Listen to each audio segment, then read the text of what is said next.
Welcome back, everybody. Have you ever tried to get really good at something, maybe soccer, baseball, playing an instrument, or even a video game? What happens if you don't practice? Well, you get rusty, slow, right? You miss shots, you hit the wrong notes, or you lose your little cousin in a game that you lose to your little cousin in a game that you usually dominate. Well, the same is true when it comes to our faith journeys. If we don't train ourselves spiritually, we get weaker in our walk with God. That's why spiritual discipline is so important.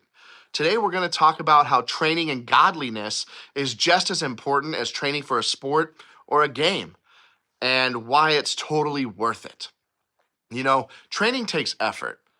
Let's look at 1 Timothy chapter 4. It says, "For physical training is of some value, but godliness has value for all things, holding promise for both the present life and the life to come." Think about your favorite athlete or your favorite musician. Do you think they just woke up and suddenly could hit half-court shots or shred the hardest notes? No, they practiced a lot, probably till they bled. When they were hurt, they continued to push through the soreness, exhaustion, and the days when they just didn't feel like it. The same is true for our spiritual lives. Reading the Bible, praying, worshiping, and obeying God takes effort. But just like an athlete grows stronger, we grow stronger in our faith when we train ourselves in godliness. And sometimes it's hard, but it is totally worth it. How many of you have ever done something difficult, but in the end you were glad that you did it? Maybe you studied hard for a test and you got an A, or you kept practicing a trick on your skateboard until you finally landed it. There's times when spiritual discipline feels hard, like waking up early to read our Bible or choosing to pray instead of endlessly scrolling on TikTok. But every time we choose to train ourselves in godliness, we grow stronger and closer to God. We need to remember that Jesus is our coach. Imagine having the best coach in the world, one who never yells at you when you mess it up, but always helps you get better. That's Jesus. In John 15:5, Jesus says, "I am the vine, you are the branches. If you remain in me and I in you, you will bear much fruit. Apart from me, you can do nothing." That means that we don't have to train alone, that Jesus is with us, guiding us, encouraging us, and giving us the strength to keep going. But how do we train?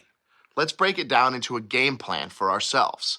Read the Bible. This is like our training manual. It teaches us how to live and grow in our faith. Second one is prayer.